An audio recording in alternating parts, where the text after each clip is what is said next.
국민 여러분, 안녕하셨습니까?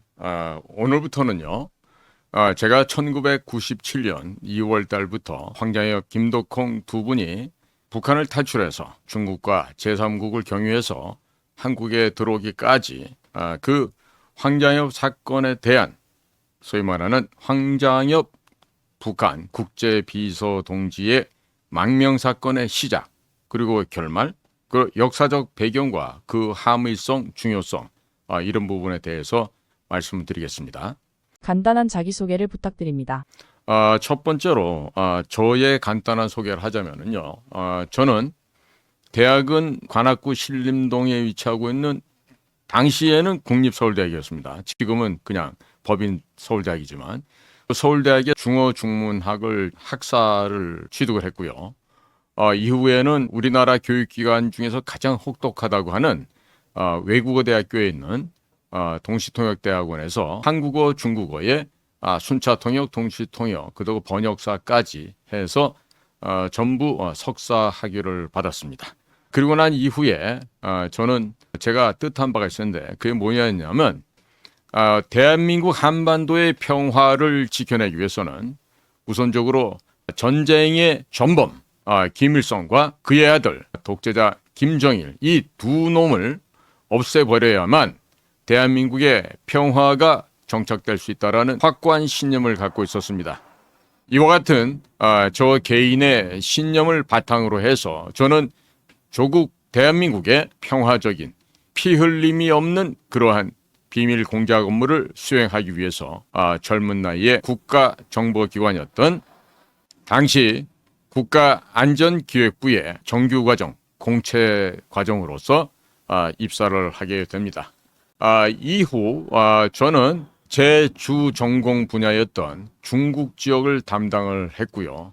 뿐만 아니라 오세아니아, 미주 지역까지도 포함하는 대북 사업, 해외 사업을 전담을 하게 됩니다. 저는 평상시에 훈련받는 과정에서 낙하산 타기를 즐겨 했고 굉장히 좋은 오락기구라고 생각합니다.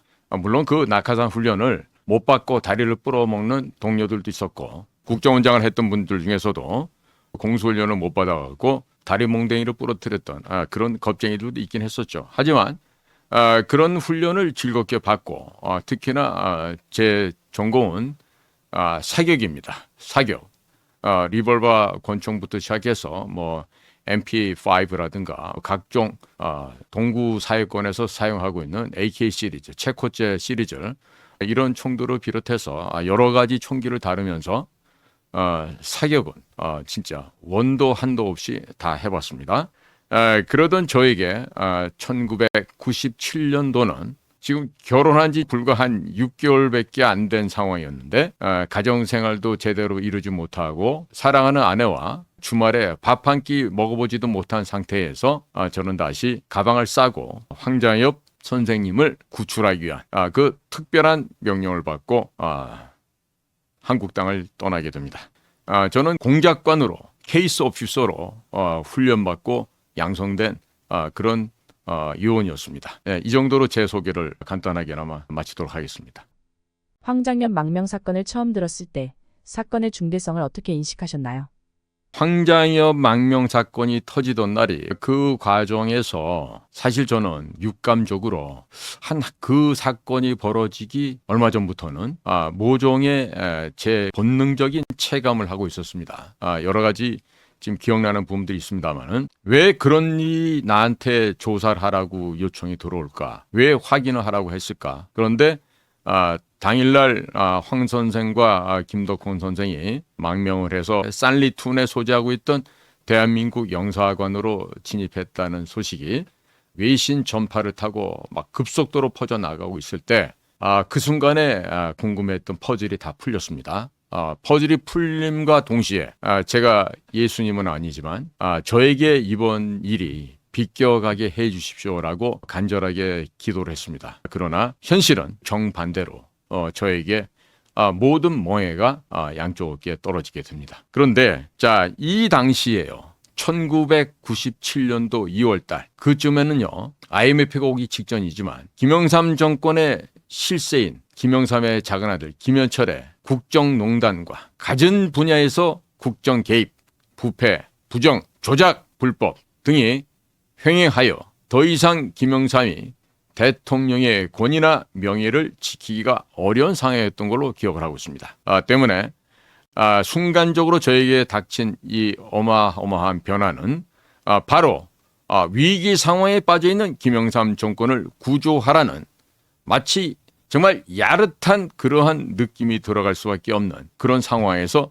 일이 벌어졌기 때문에 이것 또한 김영삼의 폐해, 불법, 부정, 국정농단을 어떻게 해서든지 덮어보려는 그런 공작적인 음흉한 계획이 숨어 있는 것이 아닌가 이런 생각을 하기도 하였습니다. 그러나 북의 주체 사상을 처음 만들었고 그 괴물 살인마 김성주 이 마적단 출신의 깡패 살인마를 국가 주석으로 전 세계의 유일한 수령체계의 주체 사상을 창조한 인물로 이 살인마 김성주를 미화하는데 앞장섰던 바로 주체 사상의 개창자가 황장엽 국제비서였습니다. 자, 그런 황장엽 국제비서가 자신의 조국이라고 하는 조선민주주의 인민공화국을 탈출해서 대한민국으로 의거 탈북을 했다. 이 얘기는 우리나라 현대사에 있어서 미증유의 초대형 사건이었고 우리나라 공작기관인 중앙정보부 안전기획부 국정원에 이르기까지 당시로서는 지금까지도 최대의 사건이었습니다. 그런데 그 사건의 현장에 저는 제 목숨을 갈아 넣으라는 것도 모르는 채 일회용품으로 소모되기 위해서 상부의 명령을 받잡고 저는 바로 황장엽 김덕홍 일행이 대한민국 영사관에 들어간 그 다음날 아침 부랴부랴 짐을 싸서 북경행 비행기를 타게 되었습니다. 당시 우리 구출조를 구성을 두고 제가 했고 그 임무를 받고 가는 과정에서도 국장에게 컴플레인했습니다. 왜 그랬냐면 당시 저는 사무실에서조차도 다른 동료 직원 선배들 후배들이 알아서는 안 될 모종의 특수 임무를 하고 있었습니다. 그렇기 때문에 퇴근을 하더라도 집으로 가는 게 아니라 모처로 이동을 해서 밤샘을 해서 거기서 특수 장비와 함께 특수 작업을 합니다. 이 자리에서 그것은 내용과 위치는 말씀드릴 수가 없습니다만은 당시 저희 국장의 지시로 해서 극비리에 우리 사무실에 누구도 모르게 그 일을 진행하고 있었습니다. 북경의 영사관으로 가야 된다라는 그 지시를 받았을 때 제가 지금 다짜고짜 국장한테 제가 항의성으로 질문했죠. 그랬더니 돌아온 대답은 가라면 가는 거지 웬 말이 맞느냐였습니다. 이게 뭐냐, 계급이 깡패다 보니까 저는 하급 직원이고 국장은 굉장히 제왕적인 황제와 같은 그런 역할을 하던 그런 사람이었는데 그 사람이 고려대학 출신이고 또 김영삼의 아들 김현철에게도 큰 절을 올리고 국장이 됐다는 그런 소문이 있는 사람이었기 때문에 당시로서는 제법 힘을 발휘를 했죠. 그러나 우리들은 그런 사람들의 본질을 알잖아요.